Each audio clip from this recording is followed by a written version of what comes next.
నిన్న మనం ద్వితీయ ఖండంలో తృతీయ పాదాన్ని వివరించేటటువంటి శ్లోకాలు చెప్పుకొని దాంతో తృతీయ పాదం పూర్తి చేసుకున్నాం. ఇవాళ ద్వితీయ ఖండంలో ఉన్నటువంటి చతుర్థ పాదం చెప్పుకుంటాం. జాగ్రత్త అవస్థ, స్వప్న అవస్థ, సుషుప్తి అవస్థలలో జీవులలో నిర్వాహకుడుగా ఉండేటటువంటి భగవానుడు 3 రూపాలు.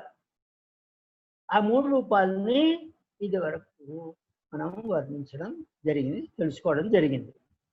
ఇక మీదట 4వ పాదం మనకి చెప్పబడుతోంది. మంత్రం, ఈ మంత్రం కొంచెం పెద్దది, జాగ్రత్తగా వినండి.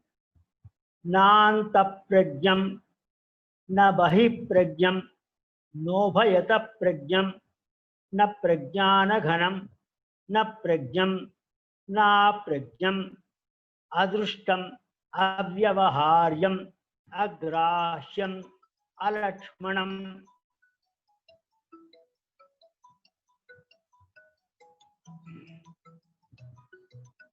అలక్షణం అచింత్యం అవ్యపదేశ్యం ఐకాత్మ్య ప్రత్యయసారం ప్రపంచోపశమం శాంతం శివం అద్వైతం చతుర్థం మన్యంతే స ఆత్మా స విజ్ఞేయః. ఇది మంత్రం. దీనికి ప్రతిపదార్థం.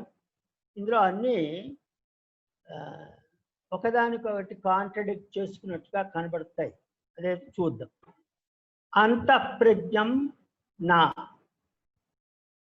అంటే కలలో అంతర పదార్థాలను చూపించేటటువంటి వాడు అంతఃప్రజ్ఞుడైనటువంటి తేజస్సుడు, బ్రహ్మం లేదా పరమాత్మ. ఈ తురీయ అవస్థలో ఉన్నటువంటి వాడు అటువంటి అంతఃప్రజ్ఞుడు కాడు. అంటే అతని కంటే భిన్నమైనటువంటి వాడు ఈ తురీయ అవస్థలో ఉన్నటువంటి వాసుదేవుడు.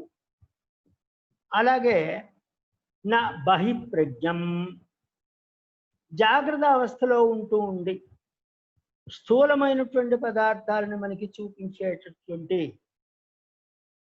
చూపింపచేస్తూ ఉండేటటువంటి వాడు విశ్వడు.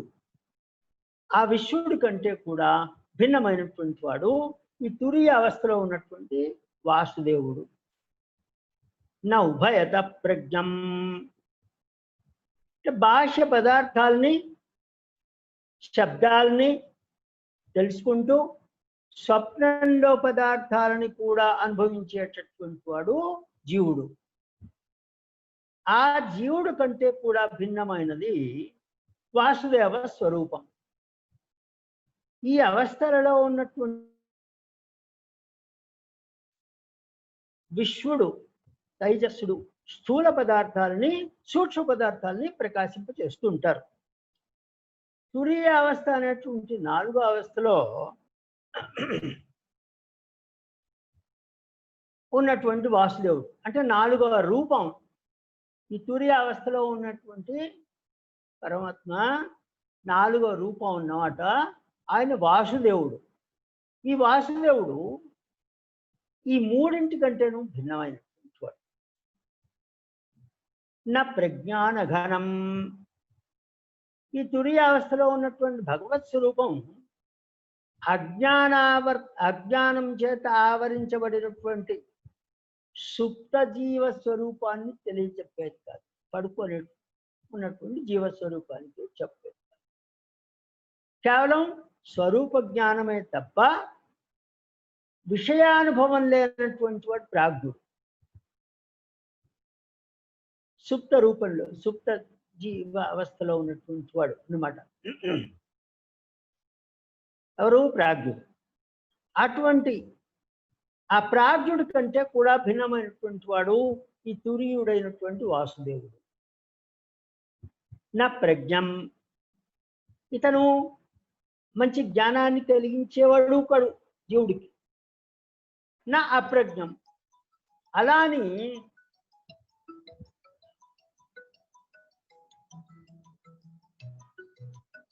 అప్రజ్ఞుడా అంటే అది కాదు. జ్ఞానమే ప్రధానంగా కలిగినటువంటి వాడు ప్రాజ్ఞుడు. సుషుప్తి స్థానంలో ఉన్నటువంటి జీవుడిలో నిర్వాహకుడిగా ఉండేటటువంటి సంకర్షణుడిలాగా ఈ తుర్యుడు జ్ఞానం మాత్రమే గలవాడు కాడు. ఈయన సర్వజ్ఞుడు. అంచేత అప్రజ్ఞుడు అని చెప్పడానికి లేదు, జ్ఞానం లేనివాడు అని చెప్పడానికి లేదు. అదృష్టం. ఇక బాహ్యేంద్రియాల వల్ల మనకి కలిగేటటువంటి జ్ఞానం, ఆ జ్ఞానం వల్ల గోచరించేవాడా అంటే కాడు. అవ్యవహార్యం. ఈయన్ని ఇలా ఉంటాడు అని చెప్పడానికి సాధ్యం కానటువంటి వాడు. అగ్రాహ్యం. కర్మేంద్రియాల చేత గ్రహించబడేటటువంటి వాడు కాడు. అలక్షణం. స్వరూపాన్ని చెప్పగలిగినటువంటి లక్షణం, ఇదిగో ఈ స్వరూపం ఇలా ఉంటుంది అని చెప్పడానికి తగినటువంటి లక్షణము లేనటువంటి వాడు. అచింత్యం. ఊహించడానికి కూడా సాధ్యం కానటువంటి వాడు. అంటే ఏమిటి? అనుమానం చేత తెలియబడేటటువంటి వాడు కాడు. అవ్యపదేశ్యం. వెనక చెప్పుకున్నాం, ఇది ఇటువంటిది అని చెప్పడానికి సాధ్యం కానటువంటి వాడు. ఐకాత్మ్య ప్రత్యయసారం. అంటే అన్ని వస్తువుల్లోనూ ఉంటూ ఉండి నియమించేటటువంటి ఒక తత్వము అనేటువంటి జ్ఞానమే సారంగా కలిగినటువంటి వాడు. ప్రపంచోపశమం. అనిరుద్ధ, ప్రద్యుమ్న, సంకర్షణ మొదలైనటువంటి భేదాలన్నీ కూడా ఉపశమించిపోయినటువంటి వాడు. అంటే భేదాలు ఎక్కడ కనబడవు. అద్వైతం. తనతో సజాతీయమైనటువంటి మరొకడంటూ ఎవరూ లేనటువంటి వాడు. అద్వైతం అంటే రెండవది లేనివాడు అని అర్థం. చతుర్థం. ఈ నాలుగో రూపమైనటువంటి ఈ పరమాత్మని ఈ విధంగా తురీయ అవస్థలో ఉన్నటువంటి వాసుదేవుడుగా మన్యంతే సహా ఆత్మ సహా విజ్ఞేయ. అతన్ని ఒక్కడనే తెలుసుకోమని, ఇతరమైనటువంటి ప్రసంగాలను త్యజించమని శృతి చెప్పింది. అందుచేత ఈయనే తెలియబడదగినటువంటి వాడు, ఈయనే విజ్ఞేయుడు. అదే తెలియబడదగిన వాడు అన్నమాట. జ్ఞానం జ్ఞేయుడు, తెలుసుకోబడేవాడు. ఈయనే 4 రూపాలుగా. ఏమిటా 4 రూపాలు? అనిరుద్ధ, ప్రద్యుమ్న, సంకర్షణ, వాసుదేవులుగా ఉన్నవాడు అని మనకి తెలియవలసినటువంటిది అన్నమాట. దీన్ని వివరించుకుందాం. ఈ 4వ రూపమైనటువంటి వాసుదేవుడి రూపాన్ని తురీయము.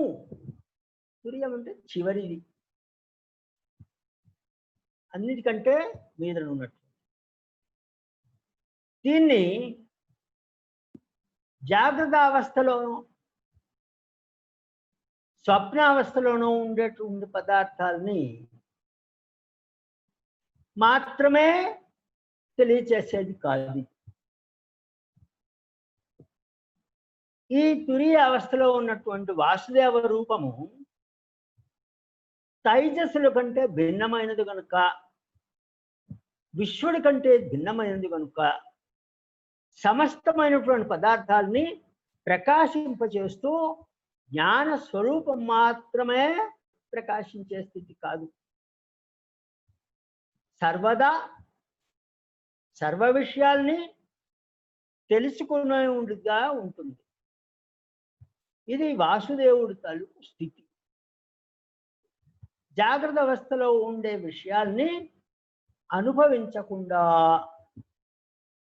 కేవలం ఆత్మని మాత్రం తెలుసుకుంటూ అచేతన పదార్థమా అని అనిపించేటటువంటి స్థితి కాదు. సర్వదా సర్వకాలమందు కూడా జ్ఞానమే స్వరూపంగా కలిగి జ్ఞానం గుణముగా కలది అయి ఉంటుంది. అంటే జ్ఞానమే ఆయన స్వరూపం, జ్ఞాన గుణకం. అవతల వాటిని తెలియచెప్పగలిగినటువంటి శక్తి కలిగింది. విశ్వ తైజస ప్రాజ్ఞ రూపాల్లో జీవుడికి బ్రహ్మ పదార్థాలను మాత్రమే తెలిపే అనిరుద్ధ రూపం ప్రాజ్ఞ రూపంలో అలాంటి వాడు కాడు. స్వప్నావస్థలో ఉన్నటువంటి జీవుడు ఆ మాత్రమే తనకి మాత్రమే తెలిసేటటువంటి పదార్థాలు వాటిని తెలియచేసేటటువంటి తైజసుడు అని చెప్పబడేటటువంటి ప్రద్యుమ్నుడి వంటి వాడు కాడు. ప్రద్యుమ్నుడు ఏం చేస్తున్నాడు? కలలో వీడి చేత అనుభవింపబడవలసినటువంటి కర్మ కోసం దానికి తగినట్టుగా దానికి తగినటువంటి పదార్థాలను తన విచిత్ర శక్తి చేత సృష్టించి ఈ జీవుడికి కనిపింపచేసి ఆ జీవుడి చేత అనుభవింపచేసి ఆ అనుభవం అయ్యేసరికి వాటిని మళ్ళీ నాశనం చేస్తుంటాడు. అటువంటి తైజస్సుడు అనబడేటువంటి ప్రద్యుమ్నుడు వంటి వాడు కాడు ఈ వాసుదేవుడు. ఇక మూడో అవస్థ సుషుప్తి అవస్థ. ఆ సుషుప్తి దశలో వీడిని నడిపించేటటువంటి వాడు ప్రాజ్ఞుడు అని చెప్పబడేటటువంటి సంకర్షణుడు. ఆ సంకర్షణుడు ఏం చేస్తాడు? జీవుడికి వాడి స్వరూపాన్ని మాత్రమే తెలిసేటట్టు చేసి ఇతరమైనటువంటి వస్తువులు ఏవి కనపడకుండా ఇతరమైనటువంటి భావాలు ఏవీ రాకుండా అడ్డుకొని కేవలము పరమాత్మ అపరమాత్మ దగ్గర అనుభవించడము ఆవిడ స్వరూపాన్ని మాత్రమే తెలిసేటట్టుగా చేసేటటువంటి ప్రాజ్ఞుడు ఆయన సంకర్షణుడు. అటువంటి వాడు కాడు. సమాధిలో జ్ఞానాన్ని విచ్ఛేదం లేకుండా కలిగిస్తూ బాహ్య విషయాల అంతర్విషయాల జ్ఞానం అనేది లేకుండా అచేతన వస్తువా అన్నట్లు ఉండేవాడు కాడు. అయితే మరి ఎవళ్ళకి ఎటువంటి జ్ఞానము కలిగించకుండా ఉంటుందా అంటే అలాగూ కాదు. ముక్తులకి ముక్త పురుషులకి వారికి ఉండవలసినటువంటి సమస్త విషయాలను గురించినటువంటి జ్ఞానాన్ని కలిగిస్తూ ఉంటుంది. ముక్తులకి తప్ప మిగిలిన వారికి కనపడటానికి కూడా వీలు కానిది. అంటే ఏమిటి? ఒక్క ముక్త పురుషులకి తప్ప మిగతా వారికి ఆ వాసుదేవ రూపాన్ని గ్రహించడం కానీ దాంతో వ్యవహరించడం కానీ సాధ్యం కాకుండా ఉంటుందన్నమాట. విశ్వ తైజస ప్రాజ్ఞుడు జాగ్రత్త దశ, స్వప్నావస్థ, సుషుప్తి అవస్థ ఈ దశల్లో ఉండేటువంటి ప్రవృత్తి చేత ఊహించడానికి కూడా సాధ్యం కాదు కనుక దీన్ని ఈ వాసుదేవ రూపాన్ని అచింత్యము అని అంటారు. అచింత్యం అంటే ఏమిటి? ఊహించడానికి చింతించడానికి సాధ్యం కానటువంటిది. అంచేత ఏమవుతుంది? ఈ వాసుదేవమూర్తి ఇలా ఉంటుంది అని చెప్పడానికి సాధ్యం కాదు. అంటే లేదనా? కాదు. అదా సంపూర్ణమైనటువంటిది, అంతటా వ్యాపించి ఉండేది. జ్ఞానము ఆనందమే స్వరూపంగా కలిగినటువంటిది. ఆ ఆనందం ఎటువంటిది? చాలా ఉత్కృష్టమైనటువంటి మహదానంద రూపం. అంతేకాదు తన స్వరూపం అలా ఉంటూ ఉండగా తనని చేరినటువంటి ముక్తాత్మకి వాడికి ఇష్టం లేనటువంటి శరీర సంబంధం కానీ ప్రపంచ సంబంధం కానీ లేకుండా తొలగిపోయేటట్టుగా చేసేది. ఇక దానిలో ఏమైనా దోషాలు ఉన్నాయా అంటే అవి లేవు. జనన మరణాలు, సుఖ దుఃఖాలు, శోకమోహాలు అనేటటువంటి ఊర్మి షట్కం, ఊర్ములు అంటారు. ఈ అల్పమైనటువంటి వాటిని, హేయమైనటువంటి వాటిని ముఖ్యంగా చెప్పబడేటటువంటి 6 అవి అటువంటి ఊర్మి షట్కము లేనిది. అలాగే తర్వాత పదం శివం అన్నారు. శివం అంటే ఏమిటి? మంగళకరమైనటువంటిది. అంటే ఏమిటో మంగళకరం అంటే దుఃఖ మిశ్రం కానటువంటి సుఖరూపం కనుక దాన్ని శివం అని చెప్పవచ్చు. ఏ వస్తువు అయినా సరే తనకి ఆత్మగా ఈ వాసుదేవుడు కంటే వేరైనది ఉన్నది అని చెప్పడానికి సాధ్యం కాదు.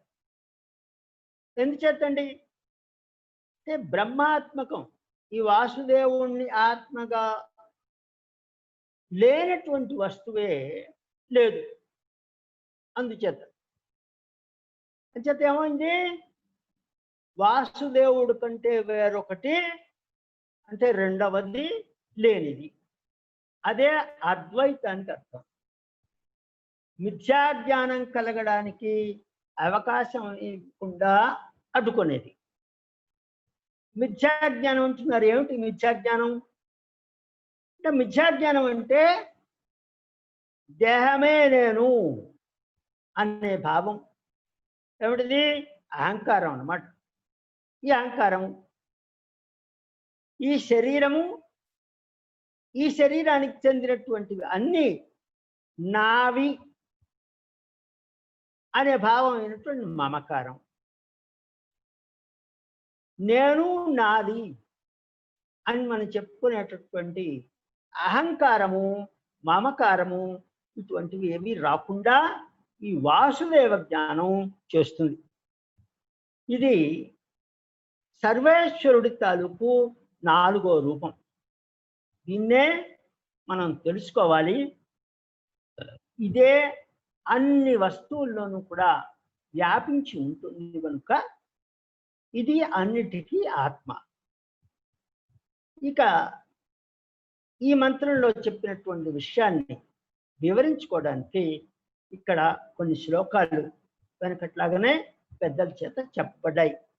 అవి చదువుకుంటే మనకి దీన్ని ఇంకా వివరంగా తెలుస్తుంది. అది చెప్పుకుందాం. నివృత్తే సర్వదుఃఖానాం ఈశాన ప్రభురవ్యయః అద్వైత సర్వదుర్భావానాం దేవస్తుర్యో విభుస్మృతః. సర్వదుఃఖానాం నివృత్తేః ఈశానః ప్రభుః అవ్యయః అద్వైతః సర్వభావానాం దేవః విభుః తుర్యః స్మృతః. ఇది ఇందులో వివరించబడినటువంటి సర్వదుఃఖానాం అన్ని దుఃఖముల యొక్క నివృత్తే, అది నివర్తించడానికి తొలగటానికి కారణమైనటువంటిది. ఈశానః బ్రహ్మ మొదలైనటువంటి అంటే చతుర్ముఖ బ్రహ్మ మొదలైనటువంటి పరిమితమైనటువంటి అధికారము కలిగినటువంటి ఈశ్వరులను కూడా ప్రేరణ చేసేవాడు. వాళ్ళని కూడా వాళ్ళ చేతి పని చేసేటట్టుగా వాళ్ళని ప్రేరేపించేటటువంటి వాడు. ప్రభుః అందరికీ స్వామి అయినటువంటి వాడు. ఎవరు? ఈ వాసుదేవ స్వరూపం. అవ్యయః ఎప్పుడూ కూడా ఒకేలా ఉంటాడు. ఏ విధమైనటువంటి మార్పు ఎప్పటికీ కూడా లేనటువంటి వాడు. అద్వైత, ఇందాక నువ్వు చెప్పుకున్నాం, మిథ్యాజ్ఞానం అనేటువంటి అహంకార మమకారాలు లేకుండా చేసేవాడు. సర్వభావానాం, భగవద్జ్ఞానం చేత సత్త పొందినటువంటి వారికి బ్రహ్మాన్ని గురించినటువంటి జ్ఞానాన్ని కలిగించి ఆ బ్రహ్మాన్ని ధ్యానించి అనుభవించినటువంటి వారిని భావములు అని చెప్తారు. అటువంటి వాళ్ళందరికీ దేవ ఉపాస్యుడు, ఈయన ఉపాసింపబడేవాడు. విభు, సమర్థుడైనటువంటి వాడు, అంతటా వ్యాపించుండి అన్నింటికీ సమర్థుడైనటువంటి వాడు. తుర్య, తురీయుడు అని స్మృత మంత్రదష్టలు వివరించారు. తురీయుడు అని చెప్పబడినటువంటి ఈ చివరి దశ, 4వ దశలో చెప్పబడినటువంటి రూపము వాసుదేవుడు. ఈ వాసుదేవుడు దుఃఖానికి కారణమైనటువంటి ప్రపంచాన్ని, అంటే ఏమిటి, సంసారాన్ని మన జీవుడికి తొలగించేటటువంటి వాడు. అంతేకాదు, ఈ ప్రపంచాన్ని దీన్ని నడిపించేటానికి ఏర్పాటు చేసి పరిమితమైనటువంటి శక్తుల్ని ఇచ్చి ఆ బ్రహ్మ రుద్రాదులను మొదలైనటువంటి వాళ్ళందరినీ కూడా వారి వారి నియమిత కార్యాలను చేసేటట్టుగా ప్రేరేపించేవాడు. అంటే ఏమిటి, సర్వ జగత్తుని కూడా తనదిగా కలవాడు. ఎలాగైతే గవర్నమెంట్లోనో లేకపోతే కంపెనీలోనో కార్పొరేషన్లోనో దేంట్లోనో చీఫ్ ఉండి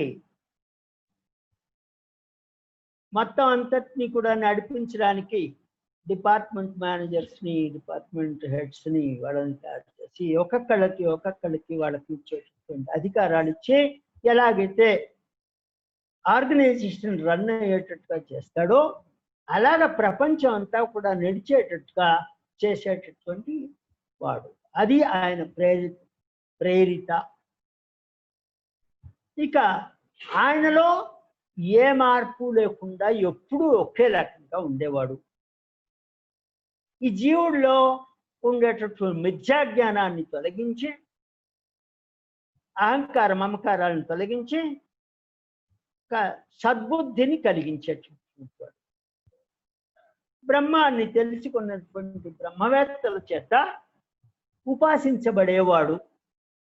సర్వశక్తిమంతుడు అయినటువంటి వాసుదేవుడు అనేబడేటువంటి బ్రహ్మమే ఈ తురీయ దశలో ఉన్నటువంటి వాడు. ఇక తర్వాతది కార్యకారణబద్ధౌ తావిష్యేతే విశ్వతౌ తైజసౌ ప్రాజ్ఞ కారణ బద్ధస్తు తౌ తుర్యే న సిద్ధ్యతః. కార్యకారణబద్ధౌ, నేను కానిదాన్ని నేను, నాది కానిదాన్ని నాది, ఈ విధంగా అనుకోవడం ఇందాక చెప్పుకున్నాం మిథ్యాజ్ఞానం అని. అజ్ఞానం వల్ల ఇవి కలుగుతాయి. అలాంటి భావాలని కలిగి ఉంటే దాన్ని కార్యబంధము అంటారు. దీనికి కారణమైనది ఏది? అవిద్య. ఆ అవిద్య వల్ల జ్ఞాన సంకోచం కలగడాన్ని కారణబంధం అంటారు. ఈ కార్యకారణ బంధములు ఇక్కడ చెప్పాడు. విశ్వ తైజసౌ తౌ ఇష్యేతే. ఈ వెనక్కి చెప్పబడినటువంటి విశ్వడు తైజసుడు అనే రూపాలు జాగ్రత్త అవస్థలోను స్వప్న అవస్థలోను కూడా ఈ జీవుడు కలిగేటటువంటి ఈ అహంకార మమకారాలకి వాళ్ళు నిర్వాహకులు. అంటే కార్యానికి నిర్వాహకులు అన్నమాట. అలాగే అవిద్య చేత కలిగేటటువంటి బంధాలు ఏవి? అవిద్య చేత కలిగే బంధాలు ఇవే. ఏ అహంకార మమకారములు అనేటటువంటివి కలిగి బంధం, కారణబంధం, కార్యబంధం అవుతాయి అని చెప్పుకున్నాం కదా.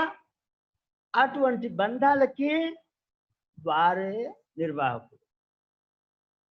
ప్రాజ్ఞస్తు కారణబద్ధ. ఇక సుషుప్తి అవస్థలో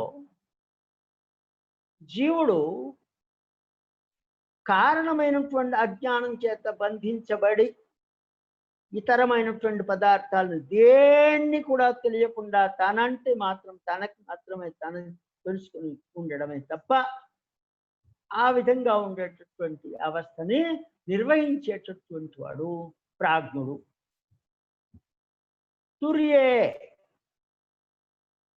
తురియ అవస్థకి నిర్వాహకుడైనటువంటి వాసుదేవుడిలో తౌ ద్వౌ ఆ కార్యకారణ బంధ నియమన వ్యాపారం కానీ ఈ ప్రాజ్ఞుడు అన్న దాంట్లో ఉన్నటువంటి కారణమాత్ర నిబంధ నియమన వ్యాపారం కానీ ఈ రెండు వ్యాపారాలు సిద్ధ్యత లేవు.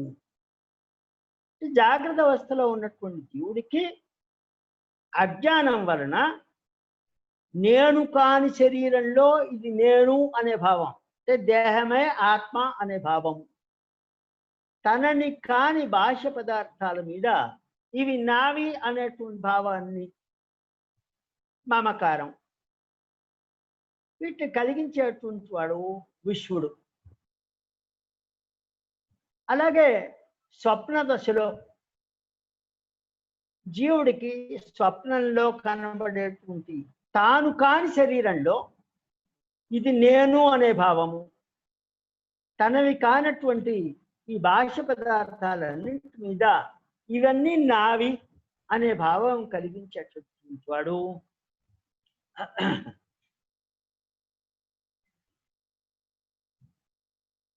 తైజసుడు. తనవి కానటువంటి ఇదే స్వప్నంలో జీవుడికి కనబడేటటువంటి తాను కాని శరీరమే తాను అనే అహంకారం, తనవి కానటువంటి స్వప్న పదార్థాలని తనవి అనుకునేటటువంటి మమకారాల్ని తైజస్సుడే కలిగిస్తున్నాడు. ఇక ప్రాజ్ఞుడు సుషుప్తి అవస్థలో ఉన్నటువంటి జీవుడికి ఈ అహంకార మమకారాలు కలగకుండా చేస్తాడు. తనని మాత్రమే తెలుస్తుంది. ఈ అహంకార మమకారాలు లేకుండా ఉన్నందువల్ల బాహ్యమైనటువంటి పదార్థాలు కానీ ఆంతరమైనటువంటి పదార్థాలు కానీ ఏవికి వాటిని ఎఫెక్ట్ చేయవు. ఈ మూడు రకాలైనటువంటి బంధాలని నిర్వహించడం అనేది ఈ తురియ అవస్థలో ఉండదు. తర్వాత నా ఆత్మానం నా పరాంశ్చైవ నా సత్యం నా పిచానృతం ప్రాజ్ఞకించన సంవేత్తి తుర్యం తత్సర్వదృక్ సదా. ఆత్మానం సుషుప్తి దశలో ఉన్నటువంటి జీవుడికి తన స్వరూపాన్ని తురీయుడు నా తెలియచేయడు. ప్రాజ్ఞుడు మాత్రం సుషుప్తి దశలో జీవుడికి తనని గురించి ఇతరులను గురించి జ్ఞానం కలిగేటట్టు చేస్తాడు. కానీ చతుర్థావస్థలో ఉన్నటువంటి ఈ తురియ అవస్థలో ఉన్నటువంటి వాసుదేవుడు జీవుడికి అలా చెయ్యడు. అపరాంశ్చైవ తనకంటే ఇతరులైనటువంటి వారిని గురించి కూడా నా జ్ఞానం కలగకుండా చేసేవాడు కాదు. అలా అని మరి ఇతరమైనటువంటి వాటిని గురించి తెలుసుకునేటటువంటి జ్ఞానం కూడా చేస్తాడా అంటే చేయడు. సత్యం వాస్తవమైనటువంటి పదార్థాలని గురించి కూడా నా జ్ఞానం కలుగకుండా చేసేవాడు కాదు.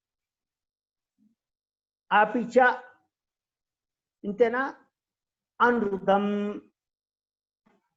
భ్రాంతి చేత ముచ్చపు చిప్పని వెండి, ఇది వెండిది అని అనుకునేటువంటి జ్ఞానాన్ని కలిగించేవాడు కాడు.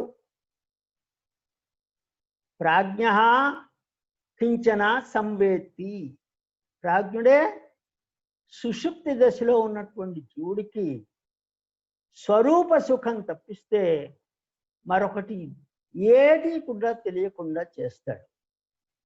తత్ తుర్యం, ఆ తుర్యం అనబడేటటువంటి వాసుదేవుడు సదా సర్వకాలముల్లోనూ కూడా సర్వదృక్, ఆ తుర్య అవస్థలో ఉన్నటువంటి ముక్తి దశలో ఉన్నటువంటి జీవుడికి వాడికి అనుభవించవలసినటువంటి భోగ్యములైనటువంటి సర్వ పదార్థాలని కూడా సర్వదా అన్ని కాలాల్లోనూ కూడా భాషించేటట్టుగా చేస్తాడు. ఇంకా సుషుప్తి దశలో ఉన్నటువంటి జీవుడికి బాహ్య విషయాల జ్ఞానం కానీ ఆంతరమైనటువంటి విషయాల జ్ఞానం కానీ, అంటే స్థూల విషయముల జ్ఞానము కానీ సూక్ష్మ విషయముల జ్ఞానము కానీ తన తాలూకు స్వరూప జ్ఞానం కానీ ఉండదు. ఆత్మ జ్ఞాన స్వరూపం అంచేత ఆ జ్ఞానం మాత్రం ఉంటుంది. స్వరూప విషయక జ్ఞానం అంటే జ్ఞాత, జ్ఞాన గుణకం అని చెప్పుకున్నా అది ఉండదు. దీన్ని ఇంకా వివరించాలంటే మనకి రెండు రకాలైనటువంటి జ్ఞానం అని చెప్పుకున్నాం. ధర్మిక్ జ్ఞానము, ధర్మభూత జ్ఞానము. ఈ ధర్మిక్ జ్ఞానము జీవుడిలో ఉండేటటువంటి జ్ఞానం, జీవుడి తాలూకు స్వరూపం అన్నమాట. ఇది ఇతర విషయాల్ని గ్రహించడానికి ప్రసరిస్తుంది. దీన్ని ధర్మభూత జ్ఞానం అన్నాం. ఈ ధర్మభూత జ్ఞానము ధర్మిక జ్ఞానము రెండు కూడా కలిసిపోయి దట్టంగా ఉంటుందన్నమాట. ఇది ధర్మభూత జ్ఞానం లేదు కనుక, బయటికి రాదు కనుక బాహ్యమైనటువంటి విషయాల్ని గ్రహించడానికి ఇది ప్రసరించదు. తనను గురించి తెలియచేసేటటువంటిది అంటే అవతల వాళ్ళకి తెలియచేసేది. అవతల పదార్థాలని తనకి తెలియచేసవలసినటువంటి ఈ ధర్మభూత జ్ఞానాన్ని ప్రసరించకుండా చేసేటటువంటి వాడు ప్రాజ్ఞుడు. తుర్యుడు మాత్రం అలాంటి వాడు కాడు. అంటే సత్యమైనటువంటి పదార్థాలని కానీ భ్రాంతి చేత కనబడేటటువంటి మిథ్యా పదార్థాలని కానీ, అంటే స్వప్న అవస్థలో కనబడేటువంటి మిథ్యా పదార్థాలు కానీ జాగ్రత్త అవస్థలో కనబడేటువంటి సత్యమైనటువంటి పదార్థాలని కానీ తెలియకుండా చేసేటటువంటి వాడు ప్రాజ్ఞుడు, అంతే తప్ప తుర్యుడు కాడు.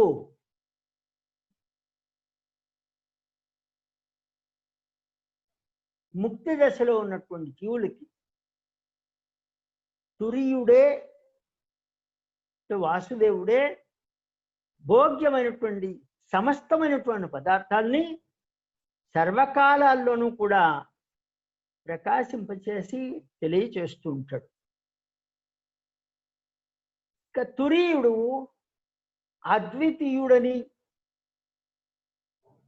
అద్వైతమని చెప్పాం. అంటే అద్వితీయుడు మిథ్యా జ్ఞానాన్ని నివర్తింపచేసేవాడు అని చెప్పాం.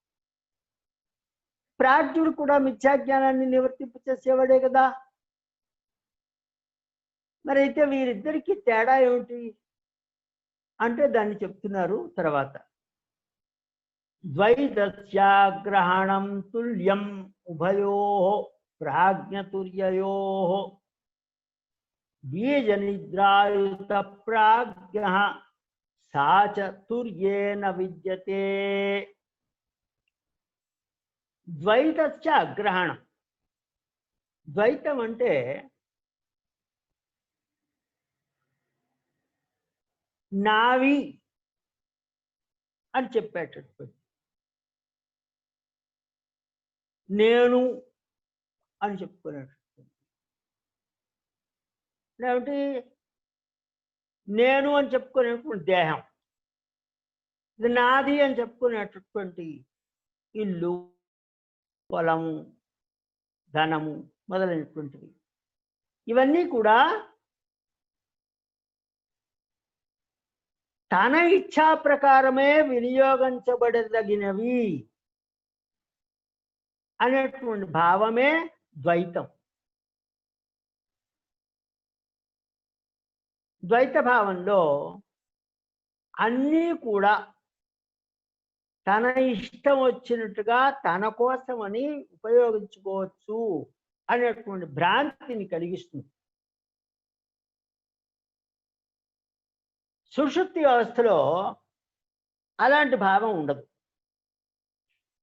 అదేవిధంగా తురియావస్థ అయినటువంటి ముక్త అవస్థలో కూడా అలాంటి భావం ఉండదు. అంటే ఏమిటి, సుషుప్తి అవస్థని నడిపించేటటువంటి ప్రాజ్ఞుడు కానీ తురియుడు కానీ అలాంటి భావాన్ని కలిగించరు అని చెప్పబడుతోంది. ఉభయో ప్రాజ్ఞతుర్యయో.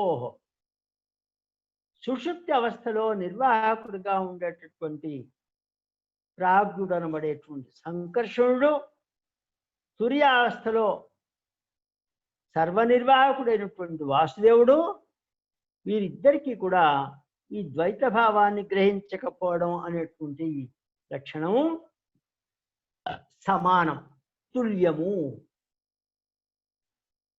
ప్రాజ్ఞ సుషుప్తి అవస్థని నిర్వహించేటువంటి ప్రాజ్ఞుడైన సంకర్షణుడు బీజ నిద్రాయుత, అహంకార మమకారాలకి బీజం కారణమైనటువంటి వాడు. కారణమైనది ఏది? అజ్ఞానం. అటువంటి అజ్ఞానంతో ఉంటాడు. అంటే ఏమిటి, ఆయన అజ్ఞానుడు అని కాదు సుమండి ఇక్కడ అర్థం కాదు. అంటే ఏమిటి, సుషుప్తి అవస్థలో జీవుడికి అవిద్యని కలిగించేటటువంటి అర్థం ఈయన కలిగిస్తాడు, అవిద్యని కలిగిస్తాడు వాడు. తుర్యేచ, తుర్యుడు అనబడేటువంటి వాసుదేవుల్లోనూ ఆ బీజ నిద్ర అంటే కారణం అయ్యేటటువంటి అటువంటి నిద్ర నా విద్యతే ఉండదు. అటువంటి అజ్ఞానము వాళ్ళలో ఉండదు. వాడు కలిగిస్తాడు, ప్రాజ్ఞుడు కలిగిస్తాడు, తుర్యుడు అది కలిగించడు. స్వప్న నిద్రాయుతావాద్యౌ ప్రాజ్ఞస్వ అస్వప్న నిద్రయా నిద్రాం నైవ చ స్వప్నం తుర్యే పశ్చంతి నిశ్చితాః. స్వప్న నిద్రాయుతౌ ఆద్యౌ, జాగ్రత్త దశలోను స్వప్న దశలోను కలిగేటటువంటి భ్రాంతులతో కూడినటువంటి వారు. జాగ్రత్త దశలో భ్రాంతికి, స్వప్న దశలో భ్రాంతికి కూడా అజ్ఞానమే కారణం. ఈ దశల్లో అటువంటి అజ్ఞానాన్ని కలిగించేటువంటి వారు విశ్వడు, తైజస్సుడు. ప్రాజ్ఞుడు మాత్రం ప్రాజ్ఞస్థు అస్వప్న నిద్రయా.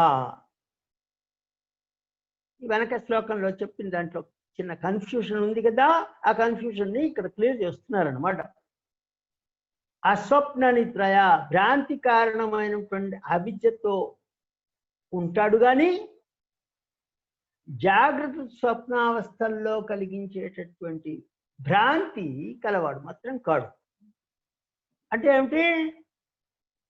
తెలియకపోవడం అనేటువంటి అజ్ఞానాన్ని మాత్రమే భ్రాంతి లేకుండా సుషుప్తి దశలో జీవుడికి కలిగిస్తాడు.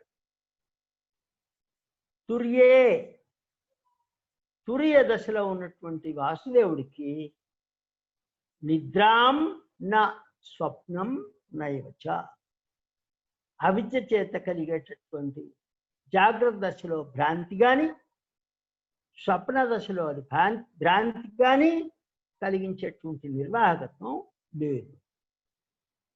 సుషుప్తి దశ నిర్వాహకుడైనటువంటి ప్రాజ్ఞుడు అంటే సంకర్షణుడు కలిగించేటటువంటి అవిద్యా నిర్వాహకత్వం కూడా ఉండదు అని నిశ్చితా. ఈ తురీయుడు తాలూకు స్వరూపం నిశ్చయంగా తెలిసినటువంటి వారు పశ్యంతి, తెలుసుకుంటున్నారు. జాగ్రత్త దశలో ఒక రకంగా ఉన్నటువంటి వస్తువు మరొకటిగా కనబడుతుంది.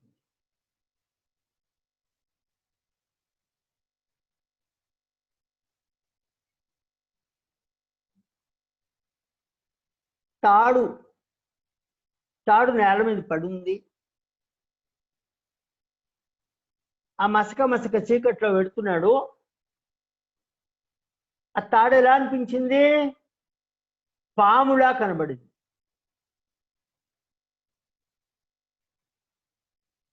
అది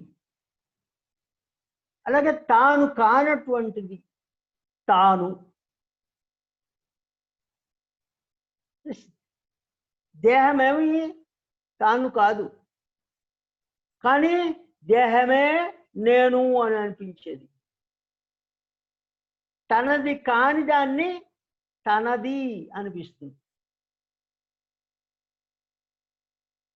ఈ శరీరం నాది, నేను అనేటువంటి భావం అటువంటిది, తనది కాదు కదా అది.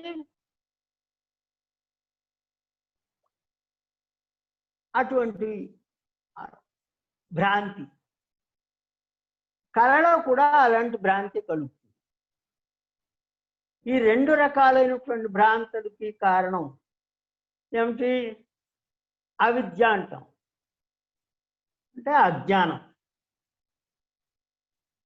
ఈ రెండింటిని కలిగించేటటువంటి వారు విశ్వడు, తైజస్సుడు.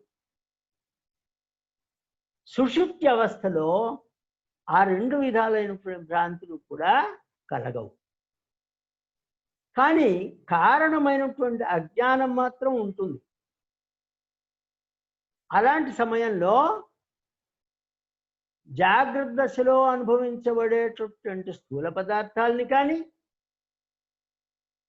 స్వప్న పదార్థాలని కానీ జీవుడు తెలుసుకోడు. అంటే ఏమిటి?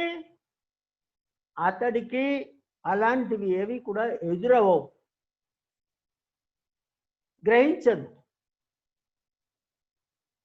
కేవలం నిద్ర అనబడేటటువంటి స్థితి తెలియకపోవడమే అప్పుడు ఉంటుంది. జీవుడికి అటువంటి స్థితిని కలిగించేటటువంటి వాడు ప్రాజ్ఞుడు.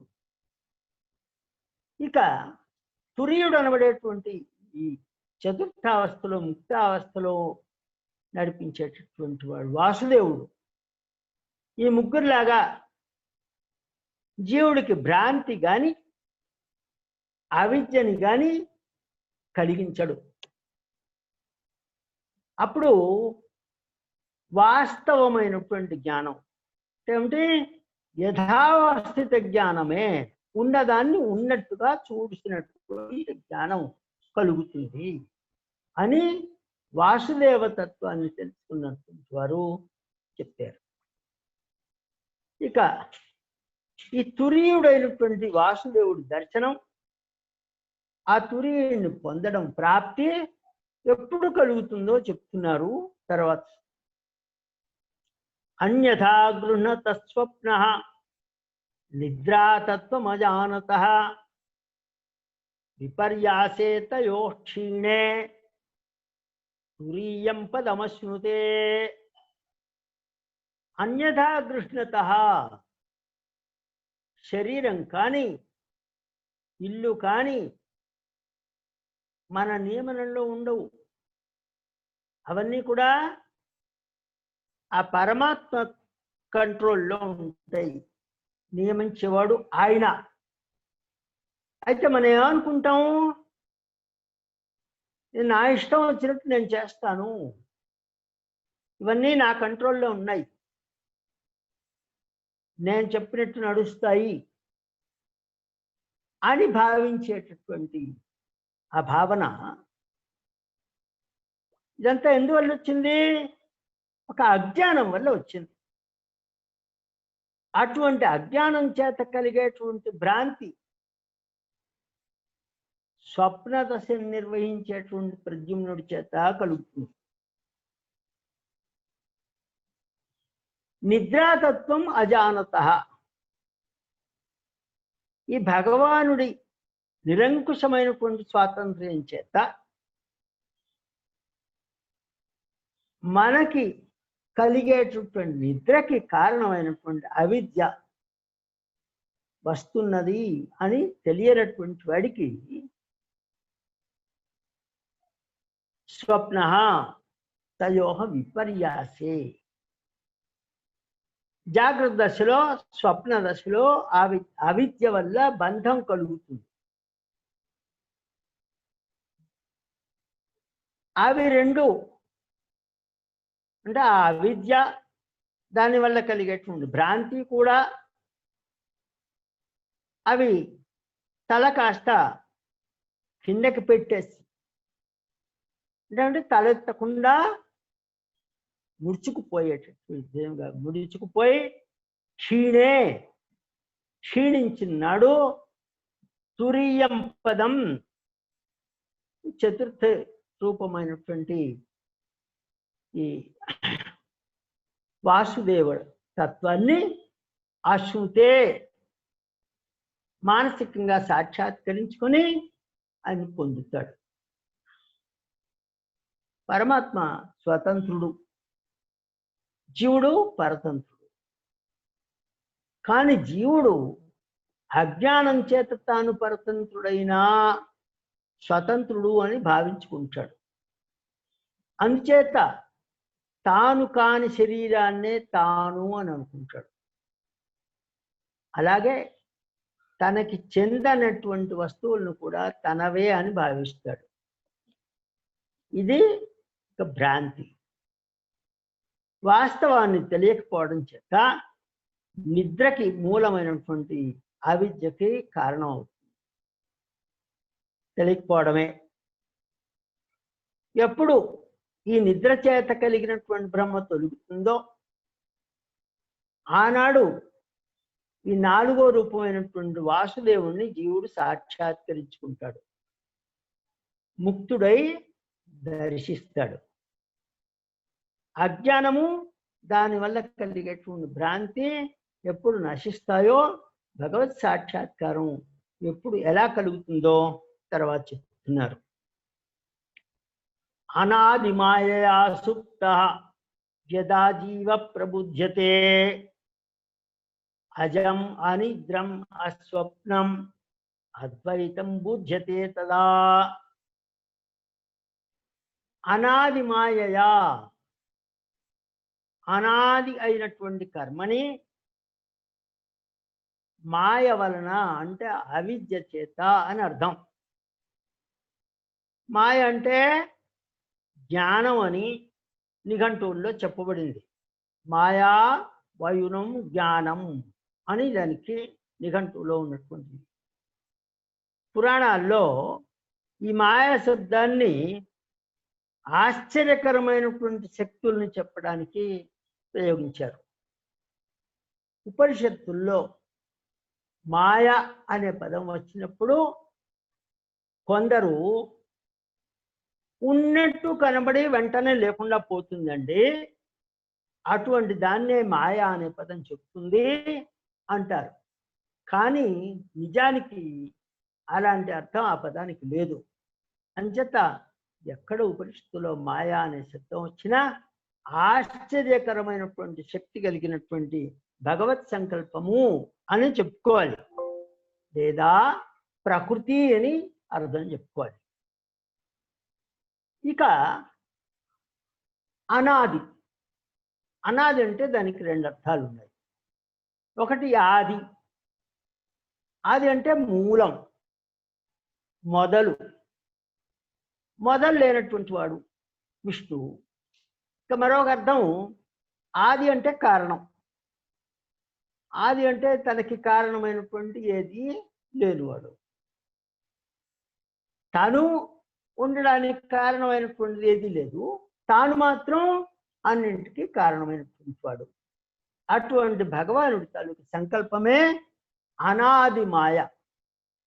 మాయ అంటే ఉపనిషత్తు ఏం చెప్తోంది? ఇందాక చెప్పుకున్నాం, ప్రకృతి అని చెప్పుకున్నాం. అది అనాది అంటే ఏమిటి? దాని ఆరంభం ఎప్పుడో ఏమిటో తెలియదు అన్నమాట. అందుచేత అనాది మాయయా అంటే ఆరంభం ఎప్పుడైందో తెలియనటువంటి ప్రకృతి వలన అని దానికి అర్థం చెప్పుకోవాలి. దాని చేత సుప్త నిద్రింప చేయబడినటువంటి లేదా అజ్ఞానము ఆవేశించినటువంటి జీవుడు యదా ఎప్పుడైతే అనాది మాయయా ప్రబుధ్యతే, అనాది అయినటువంటి మాయ చేత అంటే ఏమిటవుతుంది? మాయా శ్రీ మహావిష్ణువు తాలూకు ఇచ్చ చేత, భగవద్ అనుగ్రహం చేత మేలుకుంటాడు. భగవానుడే స్వతంత్రుడు, మిగిలినంతా ఆయనకి అధీనమైనదే, పరతంత్రమైన జ్ఞానం కలవాడు అవుతాడు.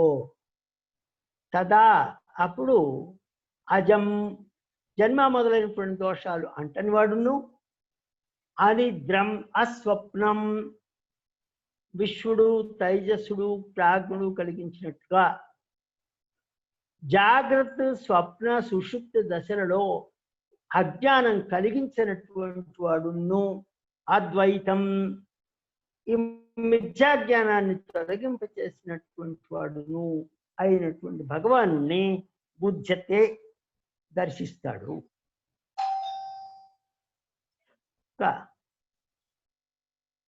దేహం, శరీరం, అలాగే గృహం, ఇల్లు, వీటి రెండింటిలోనూ కూడా జీవుడు సహజంగా ఇది నాది అనే భావంతో ఉంటాడు. కానీ అది మారి ఇది పరమాత్మది, నాది కాదు అనేటువంటి భావం రావటం ఎప్పుడు, ఎలాగా?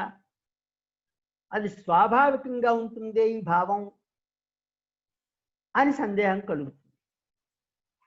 అంచేత అటువంటి ఇది నాది, ఇది నేను అనేటువంటి భావం స్వాభావికం కాదు సుమండి అని తర్వాత శ్లోకంలో చెప్తున్నారు.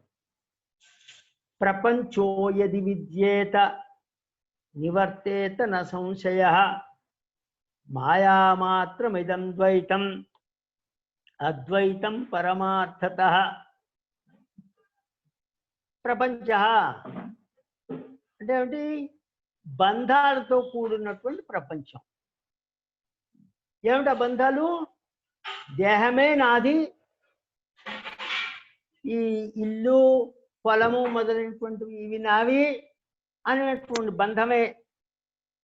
అలాంటి ప్రపంచం విద్యేతయతి, తనంత తాను ఉండగలిగింది కాదు, అది భగవానుడికి అధీనమై ఉన్నది అని అంగీకరించక తప్పదు.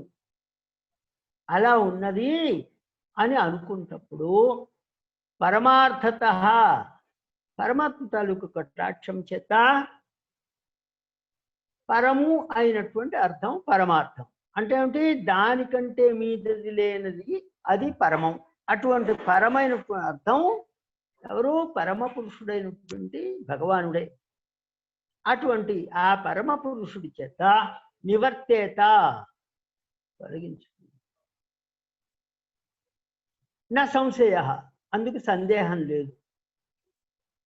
మాయామాత్రమిదం ద్వైతం, ఉన్నదాన్ని ఉన్నట్టుగా తెలుసుకున్నటువంటి వారు చేతనాచేతనాల అన్నింట్లోనూ కూడా బ్రహ్మమే ఆత్మంగా ఉన్నదని, బ్రహ్మాత్మకం కానిటువంటి వస్తువే లేదని వారు చెప్పారు పెద్దలు. అలాంటి జ్ఞానం లేనటువంటి వాళ్ళు దానికి బదులుగా యథార్థంగా ఆ బ్రహ్మాత్మకమైనటువంటి వస్తువులు, బ్రహ్మాత్మకమైనటువంటి వస్తువులు ఆత్మగా బ్రహ్మం కాదు, అవి స్వతంత్రంగా ఉన్నాయి అని భావిస్తారు. ఆ భావించడాన్ని ద్వైతము అంటారు.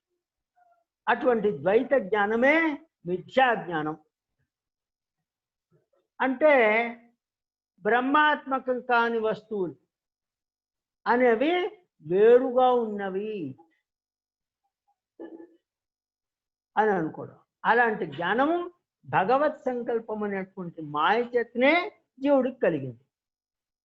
అందుచేత అనాదిగా జీవుడితో ఉంటూ వస్తున్నా అది భగవద్ ఇచ్ఛ చేతనే కలిగింది తప్ప స్వాభావికమైనటువంటిది కాదు. అంచేత ఆయన అనుగ్రహం చేతనే అది తొలగిపోతుంది. పరమార్థత అద్వైతం, పరమ పురుషుని వలననే బ్రహ్మాత్మకము కానటువంటి రెండో వస్తు లేదు అని తెలియబడుతుంది. తర్వాతది 2 నిమిషాల్లో అది పూర్తి చేస్తాను. తర్వాత మీతో చూస్తాను. వికల్పో వినివర్తేతే కల్పితో యది కేనచిత్ ఉపదేశాదయం వాదే జ్ఞాతే అద్వైతం నవిద్యతే, జ్ఞాతే ద్వైతం నవిద్యతే. వికల్ప, ఈ దేహం, ఇల్లు తనవి అనేటువంటి అభిమానం, అవి అన్నీ కూడా వేరు వేరు అనే భావం ఉండడం, కేనచిత్ అజ్ఞానం మొదలైనటువంటి వాటి చేత కల్పిత యది కల్పించబడిందే అయితే ఉపదేశాత్ వినివర్తేత, మహాపురుషుల తాలూకు ఉపదేశం చేత అది తప్పకుండా తొలగిపోతుంది. అయం వాదే, ఈ మాటలు మహాపురుషులు చెప్పినవే. జ్ఞాతే, ఈ విషయం ఉన్నదాన్ని ఉన్నట్లుగా తెలుసుకున్నప్పుడు ద్వైతం, ఈ జగత్తులో ఉన్నటువంటి వస్తువులు బ్రహ్మం ఆత్మగా లేకుండా వేరువేరుగా స్వతంత్రంగా ఉండడం అనేది నవిద్యతే ఉండదు. సమస్తమైనటువంటి పదార్థాలు కూడా స్వతంత్రములు కానివి, అస్వతంత్రములు, అవి అన్నీ కూడా పరమాత్మకే చెందినవి అని నిరూపించబడింది కదా. అంచేత బ్రహ్మం ఆత్మగా కలిగినటువంటి వస్తువులన్నీ ఒకటే, వాటిలో భేదం లేదు. అంచేత స్వతంత్రంగా వేరువేరుగా ఉన్నాయి అని అనడం ఇదంతా కూడా భ్రాంతి కల్పితం. భగవత్ స్వరూపాన్ని యథావస్థితంగా పెద్దల వల్ల తెలుసుకున్న నాడు ఈ ద్వైతము, బ్రహ్మాత్మకాలు కాకుండా ఉన్నటువంటి వస్తువులు వేరువేరుగా ఉన్నాయి అనేటువంటి భ్రాంతి ఉండదు అని దీన్ని వివరించారు. దీంతో ఈ ఉపనిషత్తులో ఉన్నటువంటి 2వ ఖండం సమాప్తమైంది. తర్వాత తృతీయ ఖండం, అది రేపు చెప్పుకుందాం. బహుశా రేపు పూర్తి చేసుకోవడానికి అవకాశం ఉండవచ్చు. స్వస్తి. జై శ్రీమన్నారాయణ. జై శ్రీమన్నారాయణ.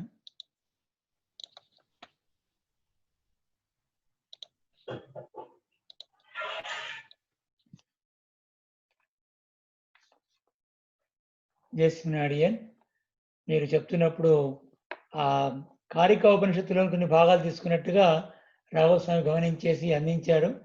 అంటే ఈ విషయాన్ని అర్థం చేసుకోవడానికి కారిక ఉపనిషత్తును తీసుకొని మనం అర్థం చేసుకోవాలని అందించారా మీరు?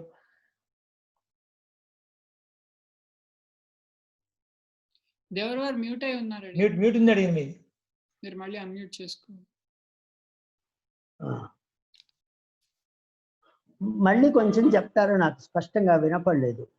దేవరవారు అది మనకు రెండవ ఖండంలో విషయాన్ని అర్థం చేస్తున్నప్పుడు కారిక ఉపనిషత్తులో నుంచి కొన్ని శ్లోకాలు తీసుకొని మీరు ఇంతకుముందు వివరించినట్టుగా కనబడ్డాయి.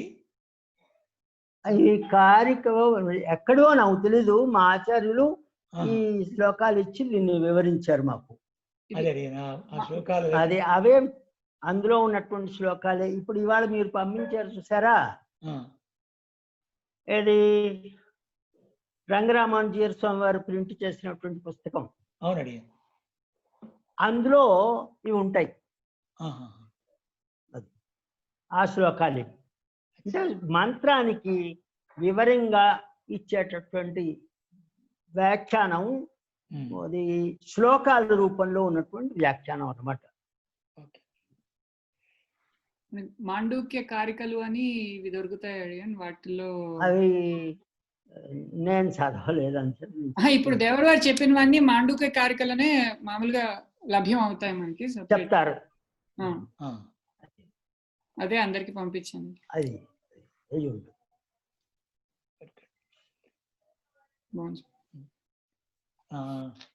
ఒక రెండు ప్రశ్నలు వీళ్ళు పాపం అంటే వాళ్ళు పాపం రాత్రిపూట అవడం వల్ల వినలేకపోతున్నారు, కానీ వాళ్ళు మిమ్మల్ని అడగమని చెప్పేసి పంపించారు. అది ఇక్కడ క్వశ్చన్స్ ఉన్నాయి, ఒకసారి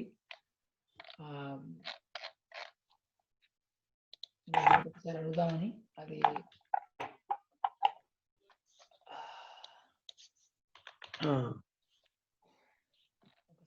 ఒకసారి చెప్తాను.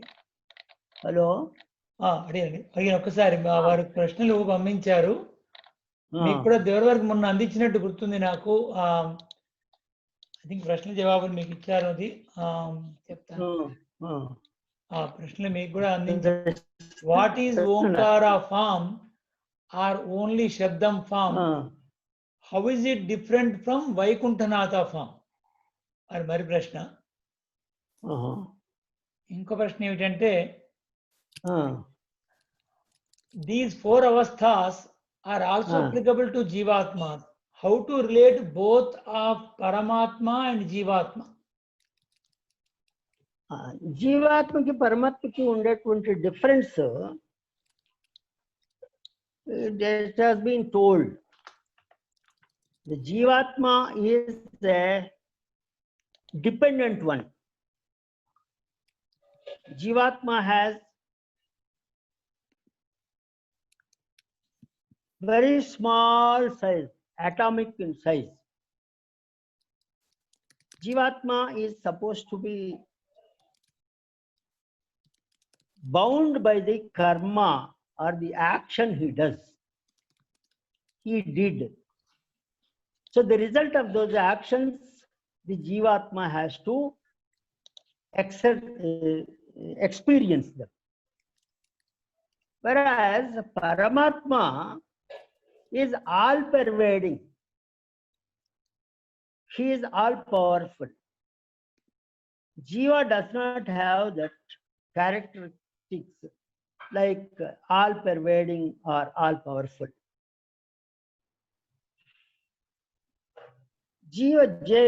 Like Jiva, Paramatma is not bound by the actions he does, because he does not have these actions to do for certain purposes.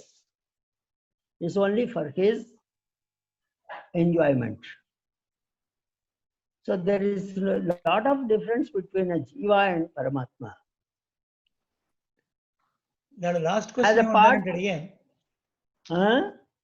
question is, should these avasthas be taken as a part of Karya Vaikuntha? These avasthas are considered to be various stages of the Jiva. And in these avasthas, he goes through them. They say Jagrata avastha is what? Is a awakening state. That is what we experience every day. And in this state, we are, in fact, wrapped up in ignorance. That is because of what is surrounding us, the primordial nature, primordial matter. With that primordial matter, we are bound and we are not allowed to see. Though we have the capabilities to see the right things, it does not allow us to do that thing. Just like a cover which has been put on the eyes, which makes you to see something different than what it is originally. And that is what is happening in this avastha. And similarly, in the swapna avastha also, the dream state. In the dream state also, the person is imagining only, as we see. The fact is, he is made to see these things and experience those things because of his requirement of experiencing the past deeds, the results of those deeds which have to be experienced only by him are experienced during the dreams. Whereas the outside world, which is the awakened world, what we experience is not only we experience, but those people who are connected with us bodily are also experiencing the same circumstances and same experiences. The difference between the dream and the awakened state, these are the two states where the jiva continues to experience the results of the past deeds. The next one is Sushupti Avastha. In the Sushupti Avastha, the Atma gets disassociated with the outside world as well as the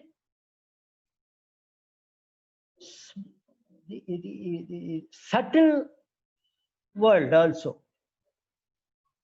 That means the Atma remains dissociated with the Prakriti, and then it takes rest in the God, in the Paramatma.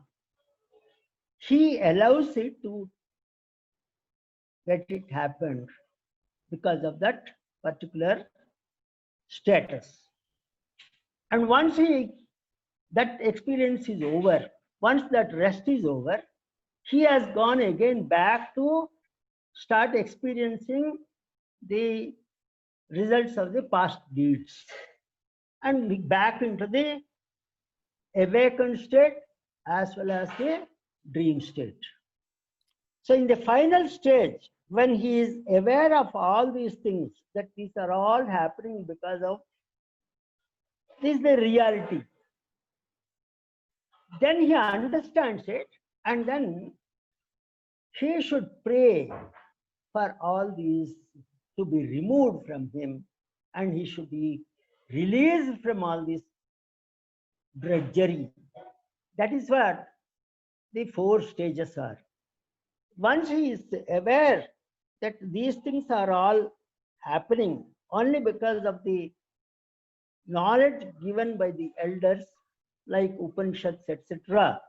Once he understands it, that I am bound by these things, and once I know this reason for this thing or the cause for this thing, and who can remove that cause of the disturbances, so he should talk, he should think about him, he should do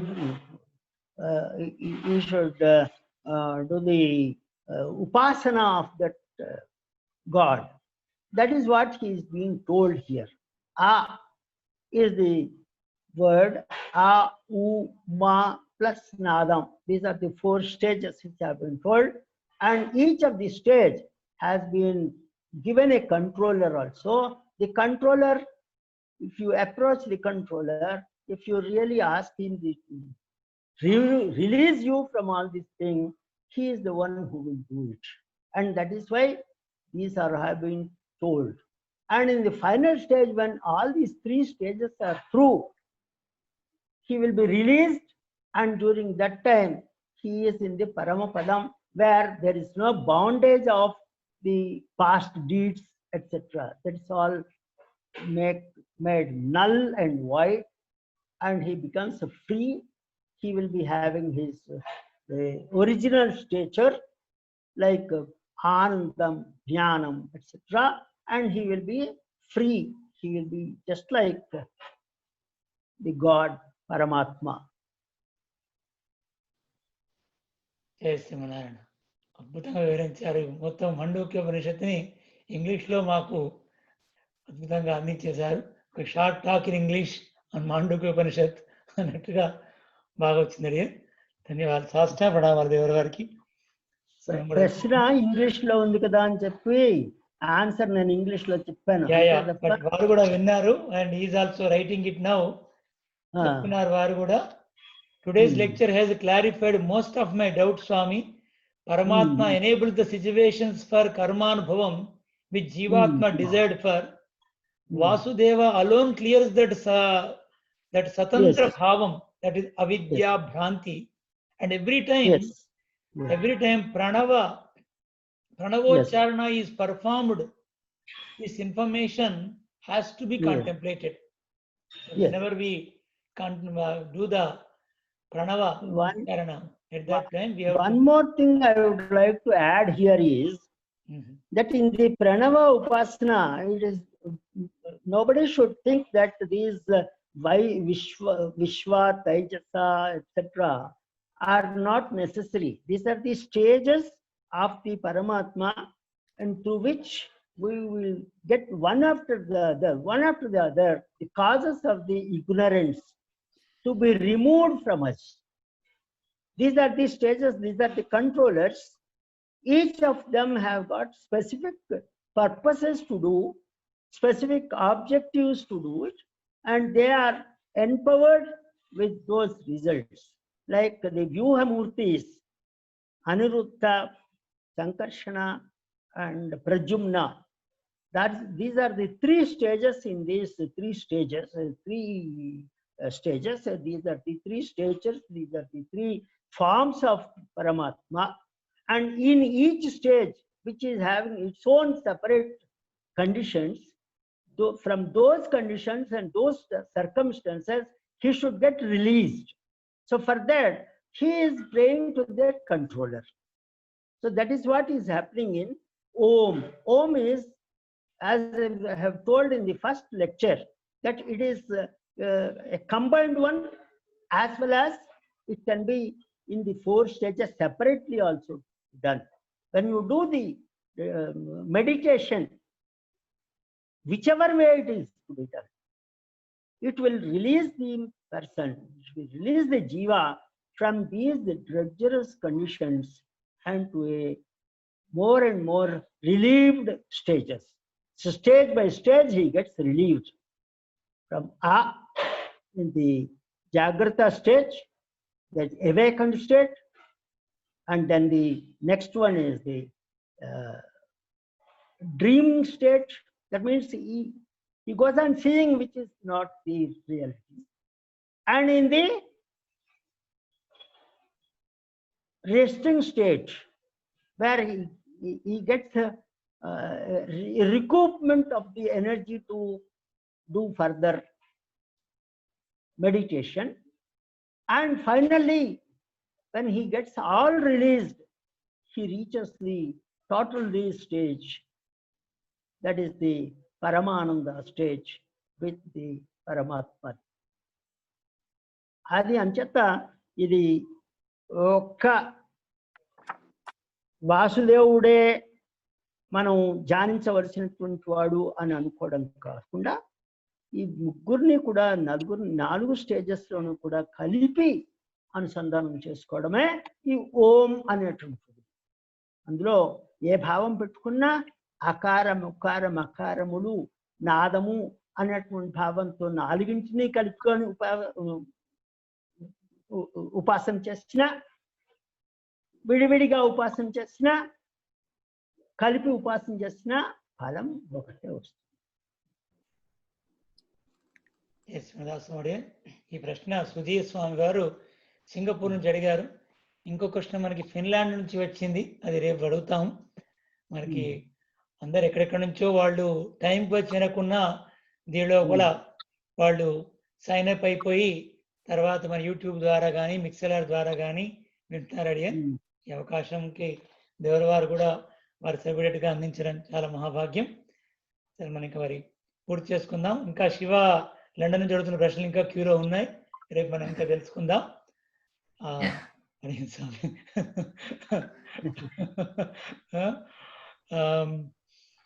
Ramadasu చేస్తున్నారణ భక్తముదర స్వామి వారికి మరొకసారి అనేక ధన్యవాదాలు. ఇవాళ మనం 2వ ఖండాన్ని పూర్తి చేసుకోవడంలో ముగించుకున్నాం. మిగతా భాగం మనం రేపు తెలుసుకుంటాం. అందరికి కూడా సౌకర్యంగా ఉండడానికి కోసం మన 2 పుస్తకాలు పంపించడం జరిగిందండి. చిన్నజీర స్వామి చాలా మంచి పని చేశారు మీరు. ఎందుకంటే జియర్ పబ్లికేషన్స్, తర్వాత మన కాకినాడ జియర్ స్వామి వారి పబ్లికేషన్స్, ఈ రెండు కూడా ఆల్మోస్ట్ ఒకటే విషయం. అయితే ఈ కాకినాడ జియర్ స్వామి వారు వేసిన దాంట్లో మీరు చెప్పినట్టుగా మాండూక్య కారికలు వివరించడం జరిగింది అని చెప్పి దానివల్ల it is little more explanation for the mantras. అది బాగుంది. రెండు కూడా చాలా బాగున్నాయి పుస్తకాలు. నేను చూశాను అవి. అసలు మా ఆచార్యులు చెప్పినటువంటిదే కాకినాడ జియర్ స్వామి వారు వేసింది. సంతోషం. నారాయణ మనకి మరిగించుకుంటున్నాం. మరొకసారి కౌండిన్యాన్వయ సంజాతం భాష్యకార గురుసుతం అపలార్యకృపాపాత్రం శ్రీనివాస గురుం భజే విశిష్టాద్వైత సిద్ధాంత ప్రచారైక విహారిణే శ్రీమన్నారాయణాచార్య స్వామినే నిత్యమంగళం. యావత్ ప్రపంచ సంపూజ్య చరణాయ మహాత్మనే శ్రీమన్నారాయణాచార్య రాజాయ మంగళం. మంగళాశాసన పరైః మతాచార్య పురోగమైః సర్వైః పూర్వైరాచార్యైః సత్కృతాయాస్తు మంగళం. ఓం అస్మద్గురుభ్యో నమః. జై శ్రీమన్నారాయణ.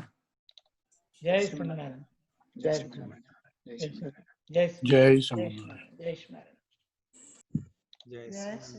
జై శ్రీమన్నారాయణ.